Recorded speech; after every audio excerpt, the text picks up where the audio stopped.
ایک بادشاہ کے سامنے کسی عالم نے یہ مسئلہ بیان کیا کہ زانی کے عمل کا قرض اس کی اولاد یا اس کے اہل خانہ میں سے کسی نہ کسی کو چکانا پڑتا ہے۔ اس بادشاہ نے سوچا کہ میں اس کا تجربہ کرتا ہوں۔ اس کی بیٹی حسن و جمال میں بے مثال تھی۔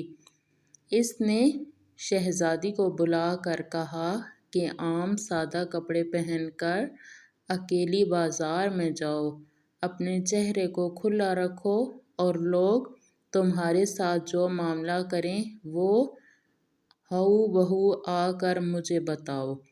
شہزادی نے بازار کا چکر لگایا مگر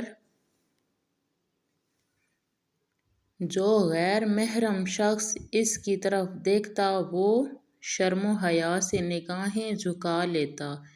کسی مرد نے اس شہزادی کے حسن و جمال کی طرف دھیان ہی نہیں دیا۔ سارے شہر کا چکر لگا کر جب شہزادی اپنے محل میں داخل ہونے لگی تو راہداری میں کسی ملازم نے محل کی خادمہ سمجھ کر روکا، گلے لگایا، بوسہ لیا اور بھاگ گیا۔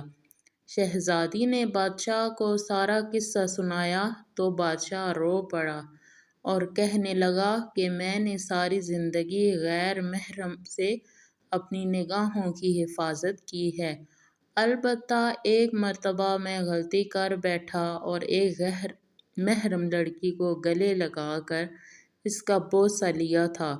میرے ساتھ بھی وہی کچھ ہوا جو میں نے اپنے ہاتھوں سے کیا تھا۔ سچ ہے کہ زنا ایک قصاص والا عمل ہے جس کا بدلہ ادا ہو کر رہتا ہے۔ ہمیں اس واقعہ سے عبرت حاصل کرنا چاہیے، ایسا نہ ہو کہ ہماری کوتاہی کا بدلہ ہماری اولادیں چکاتی پھریں۔ جو شخص چاہتا ہے کہ اس کے گھر کی عورتیں پاک دامن بن کر رہیں، اسے چاہیے کہ وہ غیر محرم عورتوں سے بے تمہا ہو جائے۔